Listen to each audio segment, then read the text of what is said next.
Hey, welcome in. Welcome to the Arrowhead Addict podcast. We are here coming to you live. The Kansas City Chiefs are going to the Super Bowl. You only win a Super Bowl 2 times every 5 years, right? Oh! The warm-up act is over. Let's bring in Melissa Etheridge, massive Chiefs fan. Melissa, Super Bowl champion, 2-time Pro Bowler, and Trent Green. Trent Green, how you doing? Hey, what's going on, guys? and he picked it up! He picked it up! He's gonna score!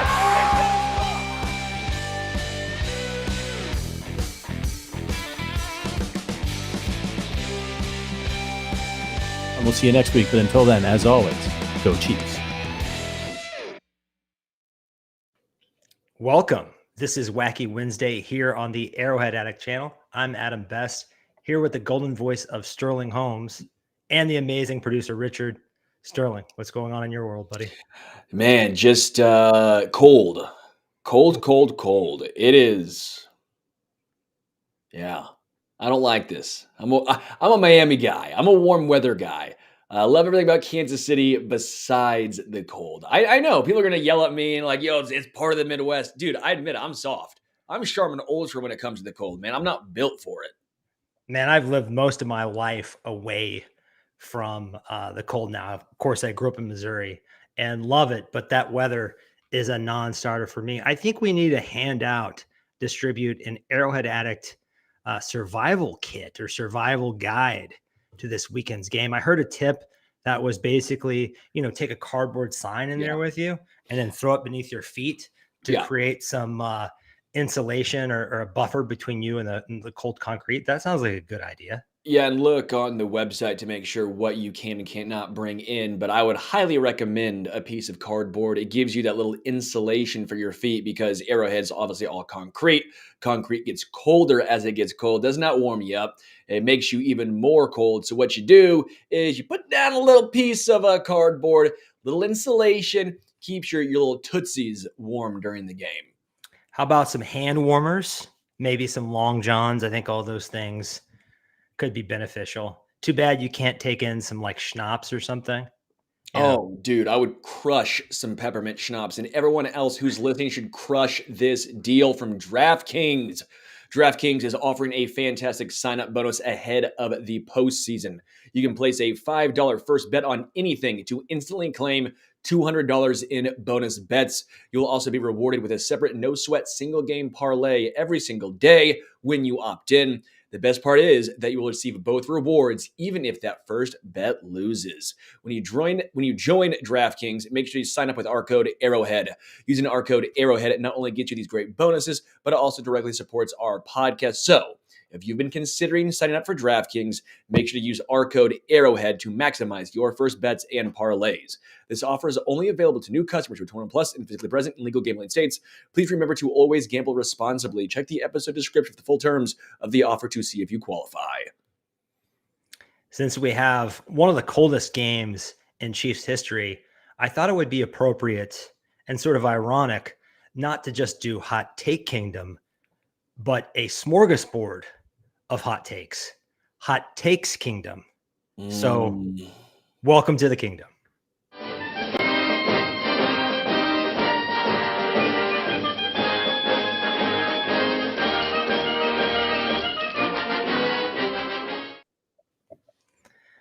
Yeah, the natives get restless if we do not do the little dance. So, we always do the little dance now.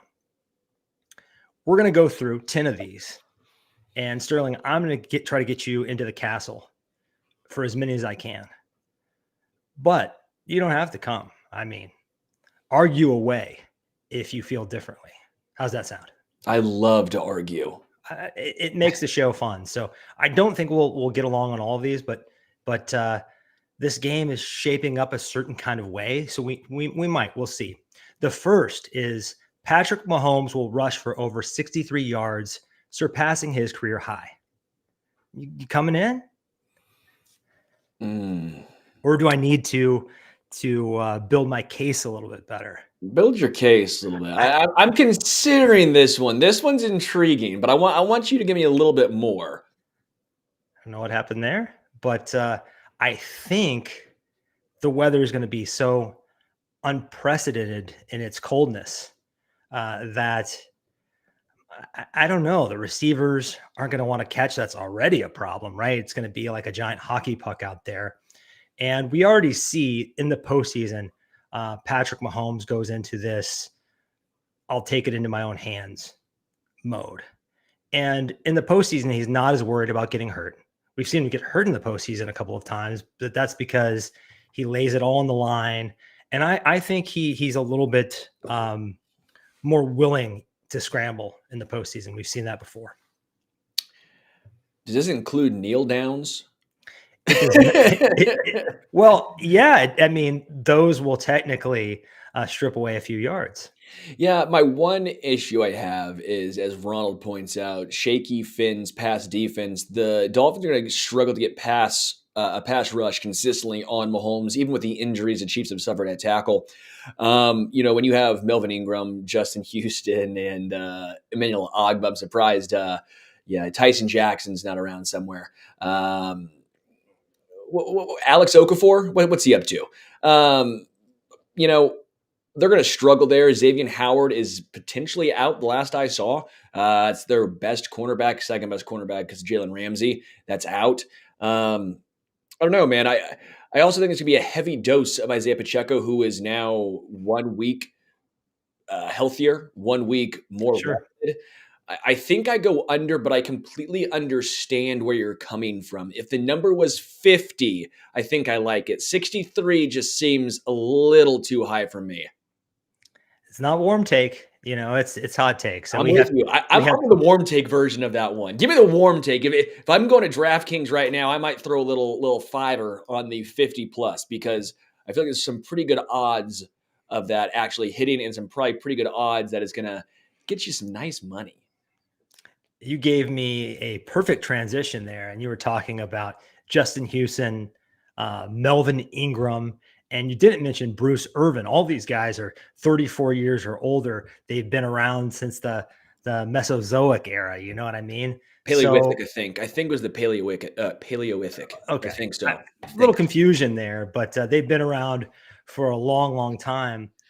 I'm saying this allows the Chiefs' offensive tackles, Donovan Smith and Jawan Taylor, to get into a groove and thrive, which potentially could start the kind of hot streak that we saw from Andrew Wiley and Orlando Brown during last year's Super Bowl run. What do you think of this? Yay or nay?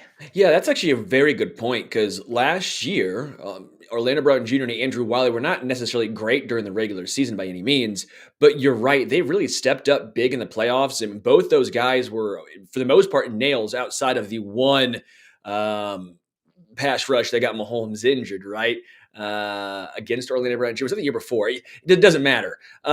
Point still stands. They can go on a run. My question is, Donovan Smith was still a limited participant this practice today. I'm hoping to see a full participant from him by the time game time rolls around. That would make me feel at least a little bit better. I don't know if I'm going to go out and say that they'll be great, but they'll be good enough against these guys. Like, these dudes don't worry me. I understand the whole Justin Houston and his former team, and things didn't end well there. He's going to want to try and stick it to the Chiefs. Yeah, that's great if that was 10 years ago. It's not 10 years ago, not even 5 years ago. It's 2024. He got nothing left in the tank, in my opinion. Jawan Taylor, Donovan Smith, even slightly banged up, I think will do enough to squelch this pretty brutal pass rush.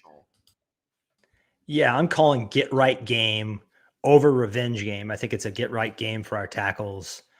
Glad we could get on the same page there.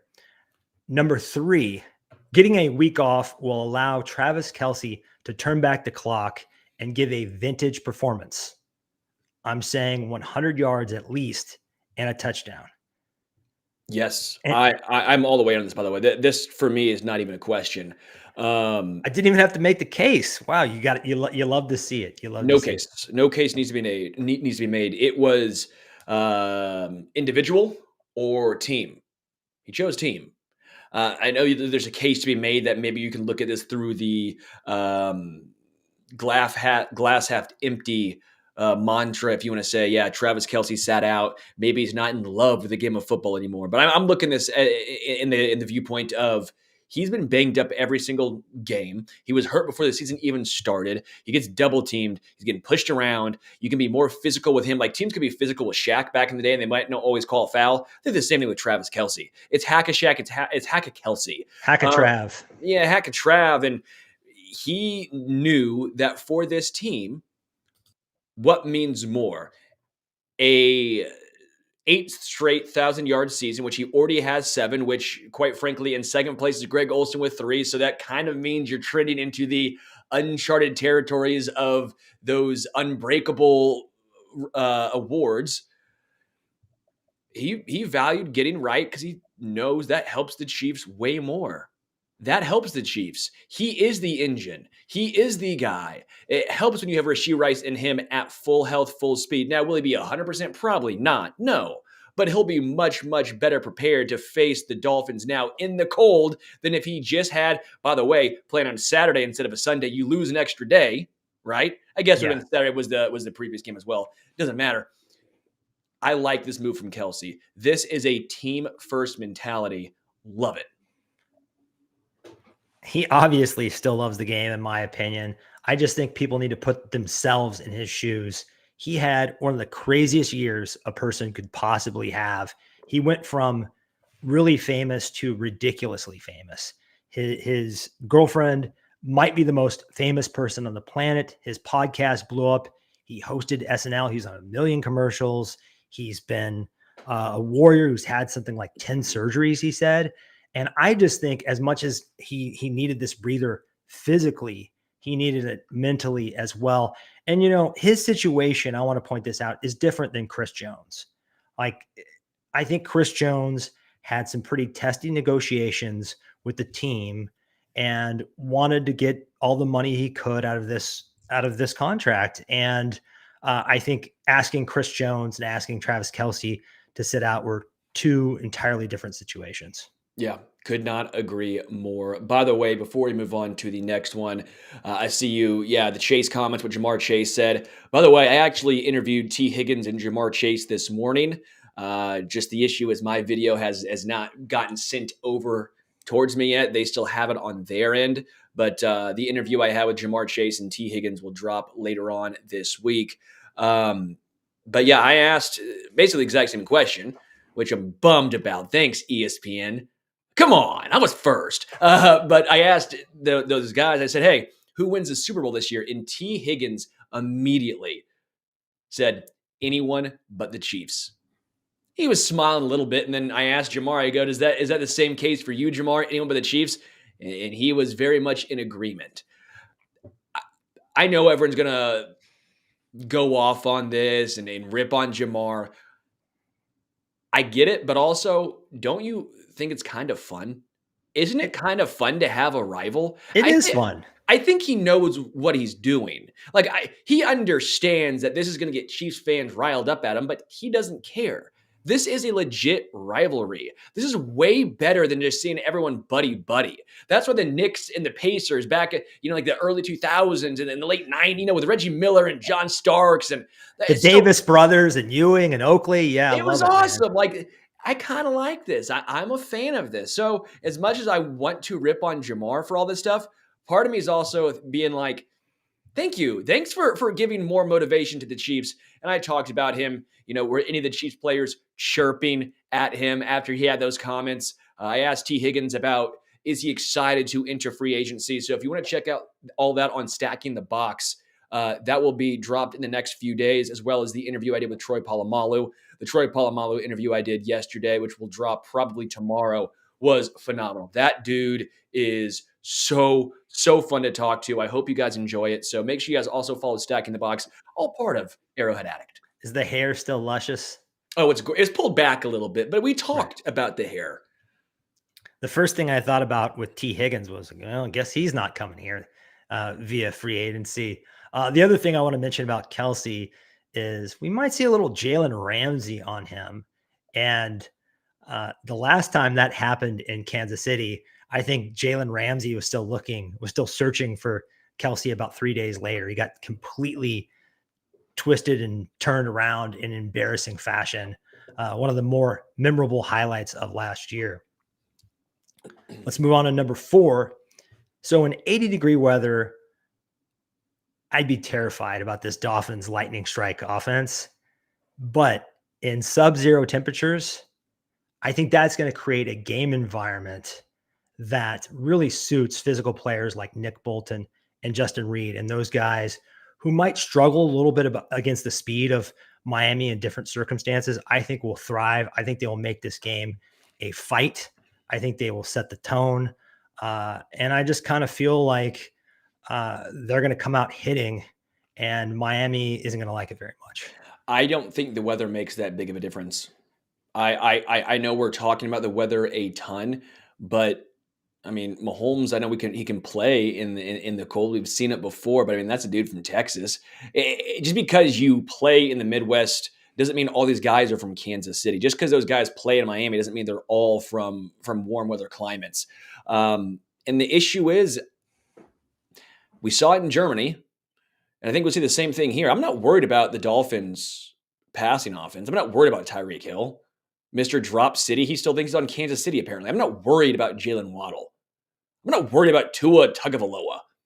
I'm worried about Devon Achane and Raheem Mostert. I'm worried the fact that Raheem Mostert ran for 7.1 yards a carry in Germany, and Devon Achane is more explosive. I'm worried that Devon Achane is running for 7.8 yards a carry this season. No, that's not a typo. No, we're not talking Pac-12 or Madden. With over 100 carries this season, Devon Achane's averaging 7.8 yards a carry. That's what makes me nervous. The fact is, the Chiefs' secondary and their ability to stop the pass, top 5, top 10 easy in the NFL. But they're a bottom 5, bottom 10 in a lot of metrics in regards to run defense against one of the most explosive run offenses in the NFL. That is not a great matchup, 80 degrees or cold. Yeah, I agree with this comment from Prime Time that Achane is more dangerous. But the thing about Raheem Mostert that's underrated is at this point in his career, his vision and his understanding of running lanes and pacing and how to follow his blocking is almost unparalleled in the league. We've seen a little bit of that from our own Jerick McKinnon. And I think these guys who kind of grew up in the Shanahan system and have played in it for a long time sort of have a mental advantage over other running backs. So I wouldn't sleep on Raheem Mostert either. And I'm taking that as you are out of the castle on that flip-flop. Yes, but what I'll also say here, and I know we're looking at all these statistics and numbers, we'll have some more for you a little bit later on, but as much as the stats will point towards Miami in this game, what I think behooves Kansas City is their ability of their secondary to tackle. I think the Chiefs have the best tackling secondary in the NFL. Trip McDuffie, L'Jarius Sneed, they're fine one-on-one bringing you down in the open field. And that's going to be a huge difference maker in this game. Obviously, the linebackers and setting the edge and all that stuff. But when it comes down to the explosive plays, what they do is the Dolphins get you one-on-one outside, and then you're forced to try and bring down Achane, who's running at your full speed. Well, most corners can't do that. The difference is the Chiefs' corners can, and they will, and they're very willing.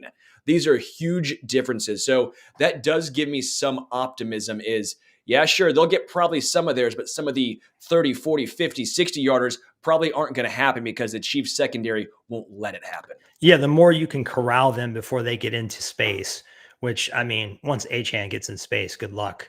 The better they'll do. And who is better than Sneed and McDuffie at the corner position in tackling in the open field?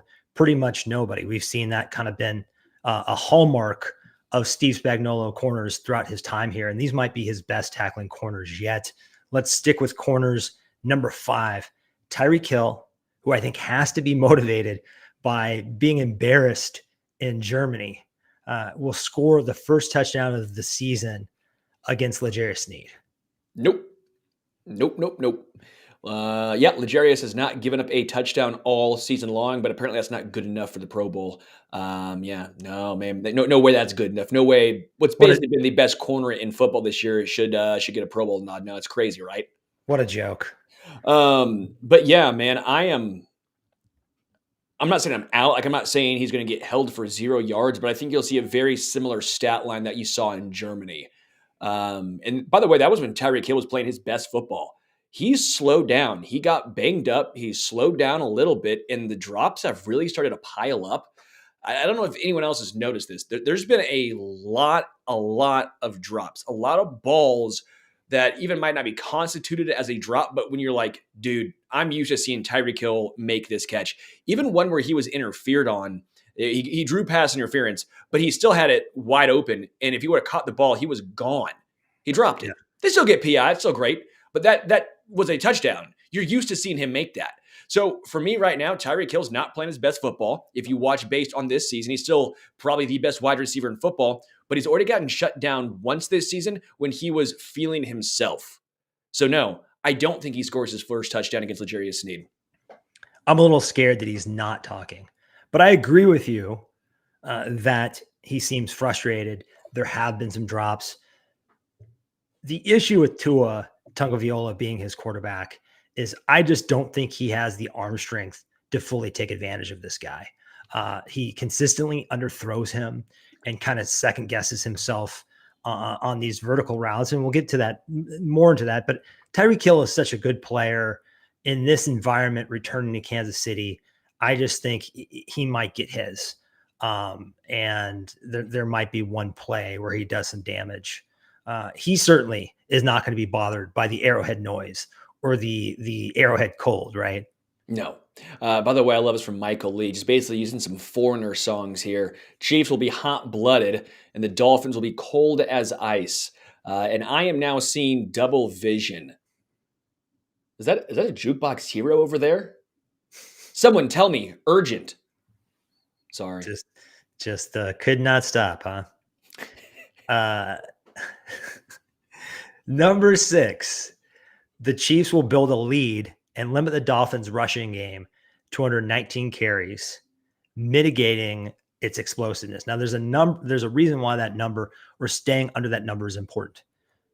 In the Dolphins' wins, their running backs have averaged 25.9 carries. In their losses, their running backs have carried 18.5 times on average. So I think when you limit the touches, you limit the huge chunk gains.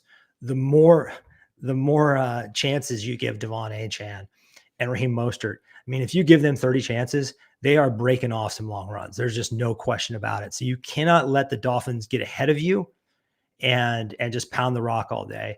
And I think the Chiefs are going to come out and get ahead and not let the Dolphins impose their will on them. My recommendation for Andy Reid would be to zag and not defer. Take the ball, get the lead. Do not let, this is not the same old Mahomes Chiefs. They can't afford to get down 10 or 14 points, but I think they will build the lead.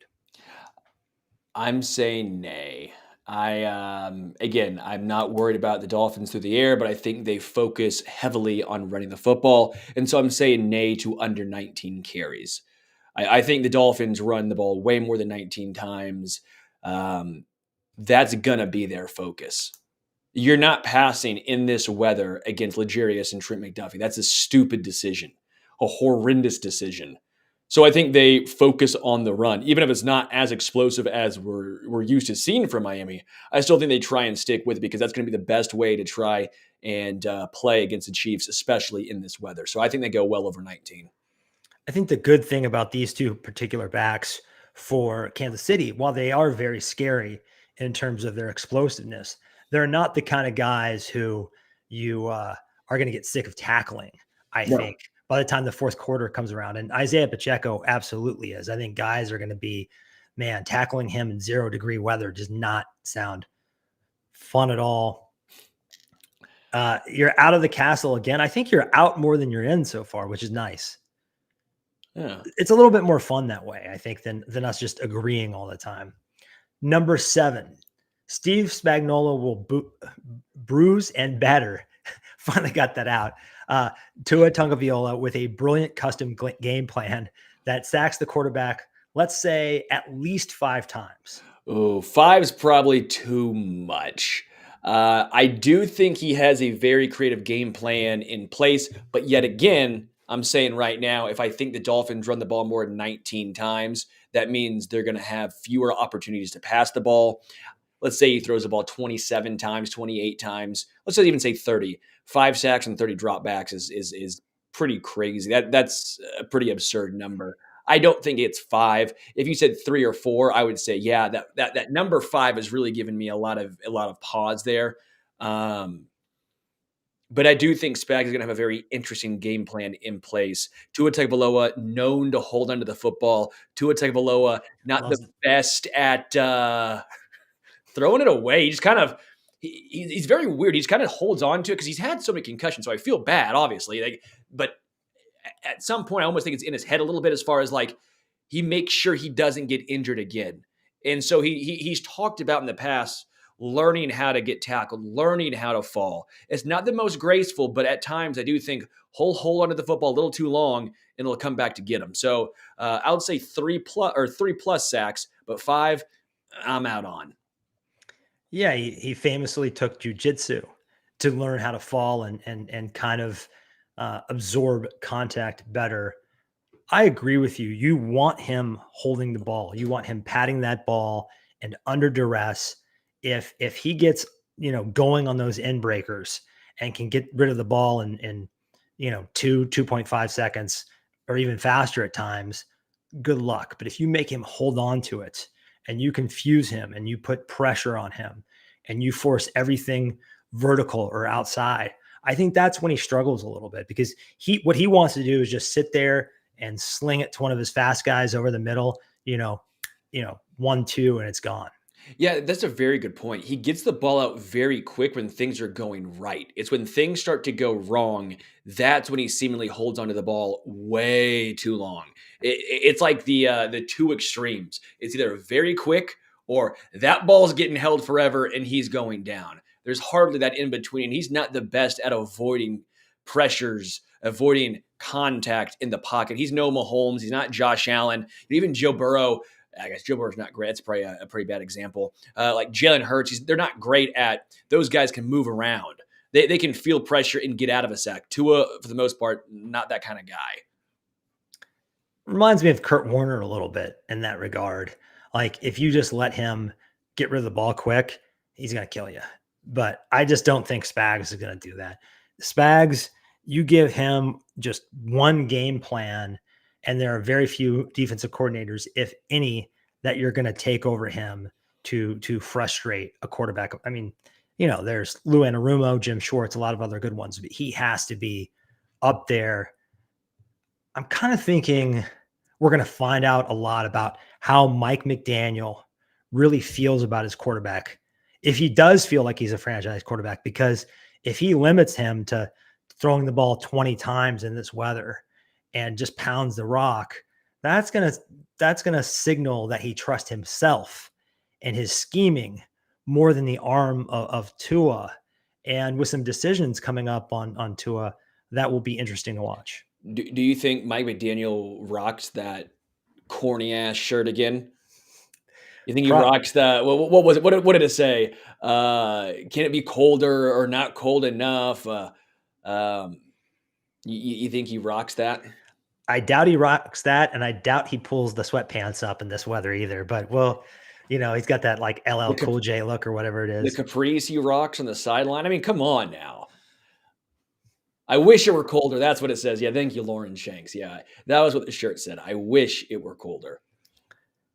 So do you think he's going to trust him or he's not going to trust him in this situation? Well, I don't know how much it has to do with trust. Again, I keep saying I think they're going to run the ball because I think it behooves that team. I think that's where they're better, more efficient.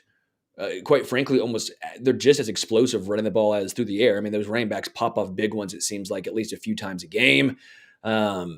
No, I don't think that signals anything in regards to Tua being the franchise QB or not. That has no indication, especially in this game for me. Sometimes we forget this because of Jalen Waddle and Tyreek Hill, of how fast they are. But this is really a mirror image of the San Francisco 49ers. They don't want to throw the ball a ton. They don't have to throw the ball a ton. I mean, Tyreek Hill and Jalen Waddle can do a lot with a little once they get into a groove. I think they want to, like you said, they want to establish the run, but I'm not sure we're going to let them. So number 8, building on last week, this is sort of a surprise to me.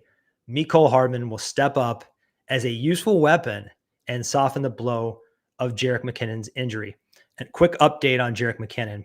He actually had surgery on a sports hernia and a fractured pelvis. That's via Matt Derrick of Chiefs Digest yesterday.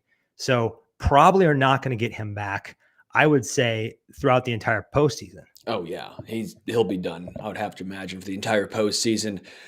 Big loss for Kansas City, especially with some of the injuries / just the offensive tackles being banged up in general. It would be nice to have your best blocking running back out there just for pass protection more than anything else. Again, I think it makes more sense now why we saw LaMichael Pirine run the ball 21 times, why we didn't see Deneric Prince or Keontae Ingram, why you saw LaMichael Pirine get a heavy dose, because I think they wanted to see what he has. I think it was more of a tryout to say, hey, are you going to be the RB3 and can we trust you? He played fine, and I think he's going to be elevated. So I think you're looking at Clyde, Pacheco, and then LaMichael Pirine. That's what I'm looking at as far as what the Chiefs were doing with LaMichael getting that many touches. I think we finally found our answer. In regards to Mecole Hardman, I say, yeah, I'm actually agreeing with you here. I think kind of the same case this was a tryout for Mecole Hardman. Now, will he completely take away every snap from MVS? No, he will not. But I do think we'll see a little bit more. The one concern I have is not the drop, because you've not played a lot all season, and all the Chiefs wide receivers are dropping the ball. It was on that deep ball, the lack of hustle. That's one where I'm sitting here going, the Chiefs see this. How much will they penalize him for that? Because outside of that one play, realistically, he was outstanding. He was electric. He made 2 plays where he showed off extremely strong hands. I mean, just very strong hands where I'm going, if that ball gets knocked away, I don't blame him at all. I would expect that ball to get knocked away. He caught them both and showed some yak ability as well. Mecole Hardman took that nice slant route for a first down.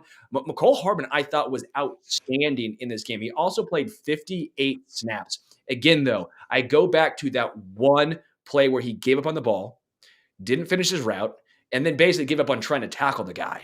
That, to me, was a complete no-no. Andy Reid, this Chiefs team, they hate that sort of stuff.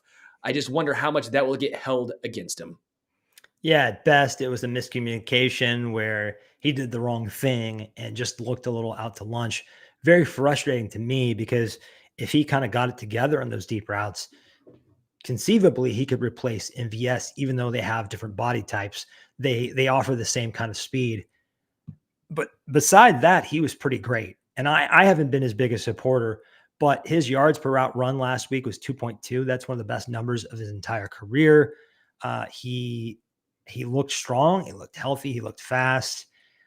He looked like he had a little dog in him. I think Mecole is probably in a place where he's clinging on to a career and pretty desperate to prove himself. And where better to prove himself than the friendly confines of Arrowhead with Patrick Mahomes, really the only quarterback he's ever known, because he didn't really play for the Jets. I think it's a good situation for him. To be seen how much he plays. But where I think he can make a difference is where he made a difference when healthy last year, in the red zone, where Jerick McKinnon really shines.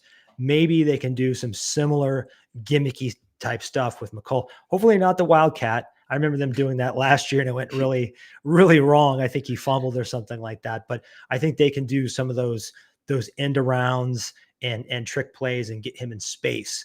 Not exactly like they would Jerick McKinnon, but it will have a similar effect. Yeah, I'm actually in agreement with you. I do think the red zone might be where he sees the biggest uptick, because we know MVS is not a guy who's going to go up and get it. Justin Ross, I think we'd all like to, but again, I don't think the Chiefs trust him in the red zone just yet. He did have that one catch earlier on where Gabbert kind of airmailed it and he went up and got it, which was lovely to see, but we have yet to see that in the red zone. Again, as much as we'd like to see the Chiefs maybe throw more 50-50 balls or go up and get it to some big guys, that's not their game plan. And Mecole Hardman is a dude who has a nose for the end zone. He's shown it time and time again. I think you're right. I think he almost fills the McKinnon in the red zone role. I like that. Man, Justin Ross really got up on that. He looked like LeBron on an alley-oop or something like that. No, I'm going to go with Jeff Green. Sean Kemp. Sean Kemp. A lot of power with Yeah, Sean Kemp. a lot of power. Jeff Green seems pretty good. Well, anyway, he went up and got that. That was an errant throw, and unfortunately, Blaine, your Mizzou boy, he was kind of spraying. But hey, you watch it, pal. Which, by the way, let me talk about this. I know I'm rocking the Mizzou shirt, and I'm a Mizzou alum, and I love the Tigers. Go Tigers! I went there too. But my question to everyone is: I'm not saying Trace McGrady, it's a good one. Vince Carter also nails. I'm not saying he was incredible, but I'm saying, what did folks expect from a backup who's not played in an actual game in years? Like, everyone's like, oh, he's a bum. Look at Shane Boucher. What? Shane Bouchel? Come on. I like Shane Bouchel too, but like Bobby Boucher, like, it's fine, but do you trust him? He made some horrible decisions in the preseason. Gabbert made one bad throw where he was just off target with McColl. And I think it was more McColl.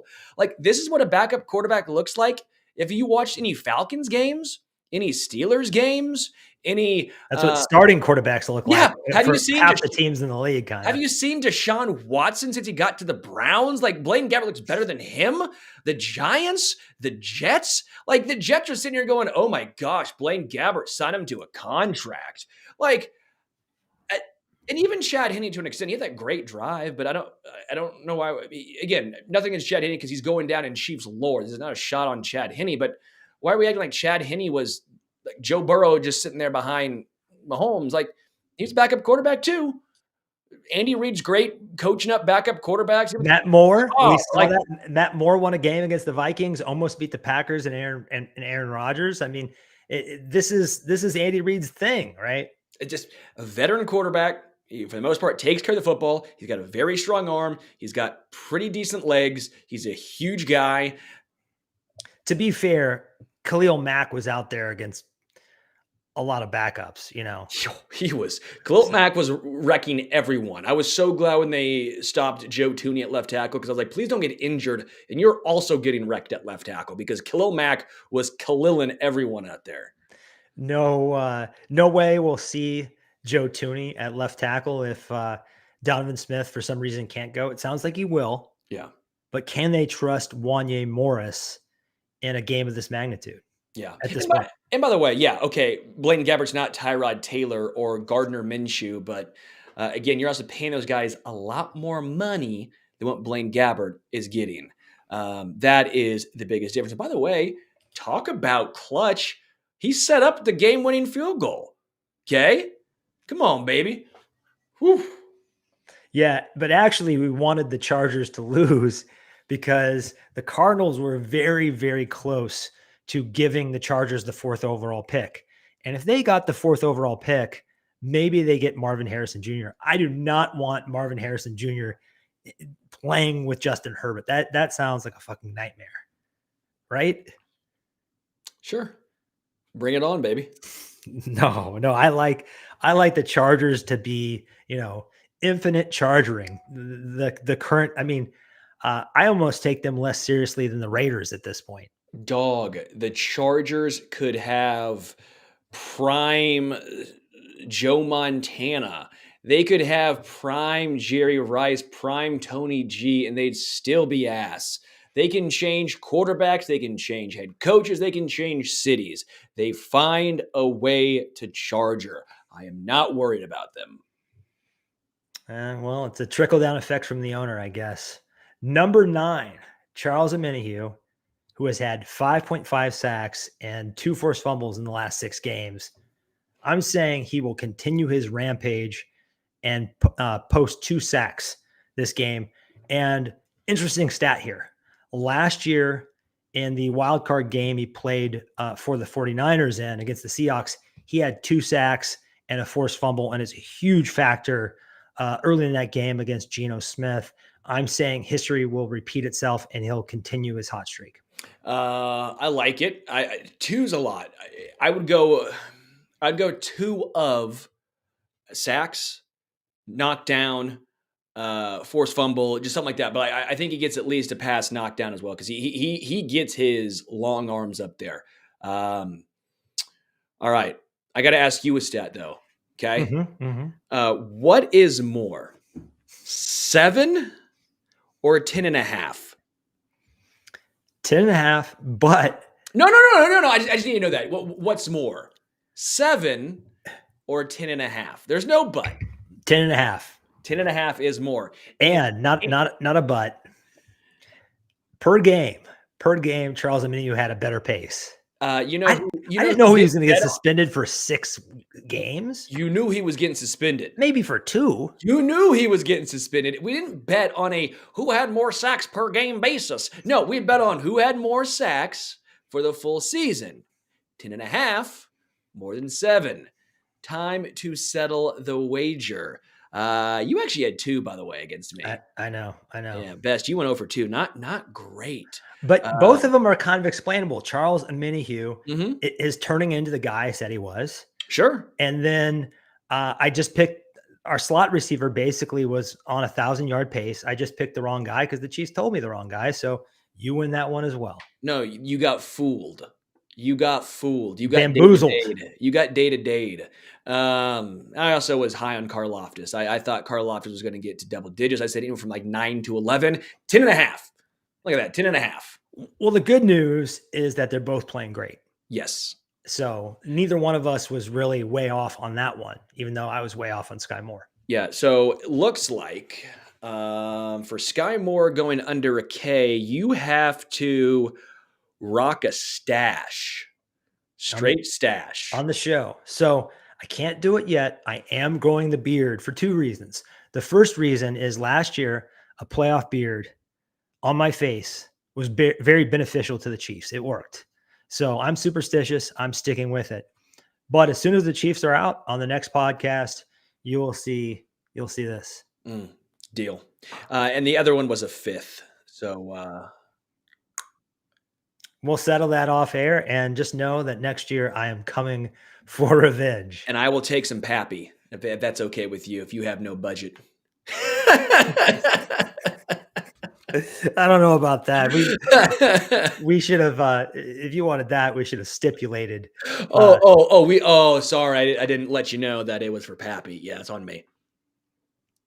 So you are out on Omenihu getting 2 sacks. Yeah, I'll say 1 sack and 1 pass deflection. I think his long arms will make an impact in this game. Tua gets the ball out very quickly. And one thing I'm actually a little, I don't want to say nervous about, but one thing I want to see from the Chiefs, focus more on stopping the run. Again, as I'm talking about Devon Achane, I'm not worried about them throwing the ball as much, the weather, this, that, and the other. Focus more on setting the edge. Focus more on limiting the explosive plays. And also, as I saw earlier on, they like throwing a lot of these pitches where there are potential situations for 4 or 5 yard losses, but by them throwing the ball so far back to try and get a head start with Raheem and with Devon. So if that's the case, make sure you can get back there. So I'm cool with Charles Omenihu getting 2 tackles for losses. I'm cool with George Karloff just focusing pretty heavily on stopping the run. I'm also very interested to see how much Chris Jones plays on the edge, because I know a lot of times the Chiefs like to move him to the edge a good amount during games. I don't want to see that at all, because Chris Jones is he's fine, right? As far as run defense, that's not his game.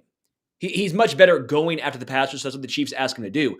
Keep Chris Jones on the interior, because quite frankly, the Dolphins aren't going to run that way. They're thrown to the outside. So keep Chris Jones on the interior. I do not want to see him line up at edge in this game. That's one of my personal game plan strategies that I want to see the Chiefs use. I don't know if they will or not, but I think it's something to monitor.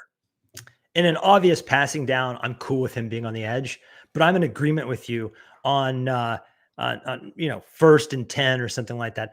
I don't want to see him out there. I still have flashbacks of him trying to set the edge with Lamar Jackson. You already knew what I was going to say. You already knew it. I didn't even have to finish the sentence, and you were already there in your mind, because that's how bad it was. It will be interesting to see if the Chiefs kind of continue this defensive philosophy of being a run funnel. I think they probably will not give as much as they normally do with offenses, because they know where other offenses, you're probably not going to give up explosive runs, and you just need to focus on limiting explosive passes, this team can get an explosive run just as easily as they can rack up an explosive reception. So I think they're going to have to be a little bit more feisty against the run and concentrate on that, much like they had to with say the Eagles in the Super Bowl last year. Just a little bit of a different game plan. And so let's get to number 10, which is prediction time. Overall view of this game. Since 2017, Miami is 0-9 in games under 40 degrees. Cold weather games. This is going to be a lot colder than that. I don't think they're built for this. And I'm saying KC will win convincingly, and the score will be something like 27-10. You coming inside the castle? You staying out? I'm close. I have 23-17. Basically, when I'm doing this, I'm basically giving Devon Achane 3 points.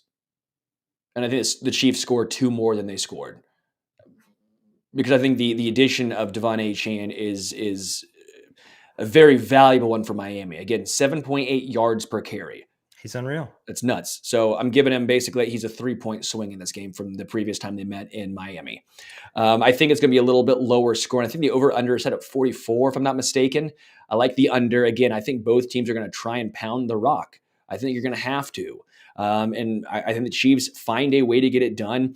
I don't think the Chiefs are going to be super explosive by any means, but I think there is something.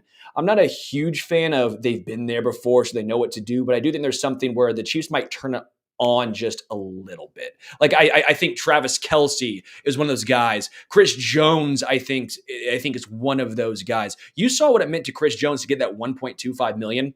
Now, a Week 7 game in the slog of the season, maybe you don't see that, but in a playoff game, I think you see Chris Jones, even if he's not getting a ton of sacks, he's going to have a ton of pressure. So I think the Chiefs find a way to get it done. 23-17.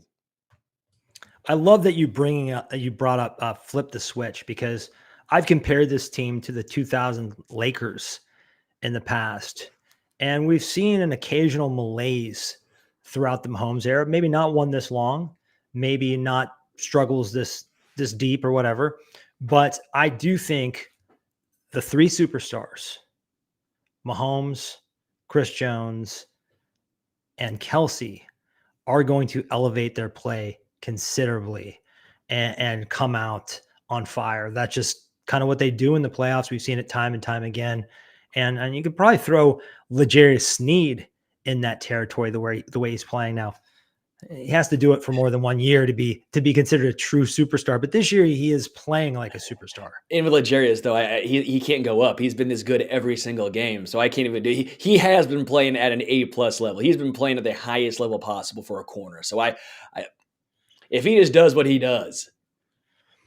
And everyone was so focused on Kelce not getting that 1,000-yard regular season again that they weren't really thinking about a bigger record.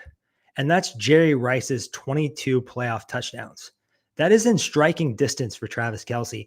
And I think that'd be a much bigger deal. No tight end anytime soon. Maybe if the game continues to evolve into more and more of a passing league, someone will eventually catch Travis Kelce in 1,000-yard consecutive seasons from the tight end position. But that Jerry Rice record, I mean, what more of a statement could you put on your Hall of Fame resume than taking down the greatest wide receiver who ever played in the touchdown department in the postseason, you know? And a dude who was always there in Jerry Rice.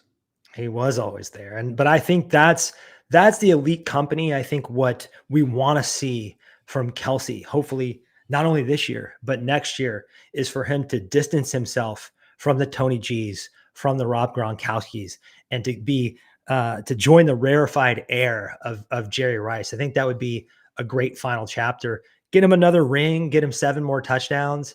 That would be the way to go out. So let's hope that that body language we've seen from Travis Kelce, where he looks drained and in pain and frustrated, the old Kelce is back. He's enjoying himself. He's celebrating. He's dancing out there, and he's tearing up the Dolphins secondary. Can't wait. Hey, Bart Scott, can't wait. Oh man. On that note, I think we are We are done here. That's all we've got, addicts. Big props to the chat as always. Look at those fireworks. I don't know how you did that. Let's see if I can do it. No, I can't. Do us a favor if you haven't yet and like this video. Subscribe to the channel if you haven't already. That also really, really helps us reach more people. If you're an audio listener on Apple or Spotify, please consider giving us a 5-star review. Again, that helps us reach more Chiefs fans. We will be back here next Wednesday at 4:30 p.m. Central on the Arrowhead Addict YouTube channel. Hopefully victorious on our way to perhaps Buffalo. But until then, go Chiefs, beat Tyreek.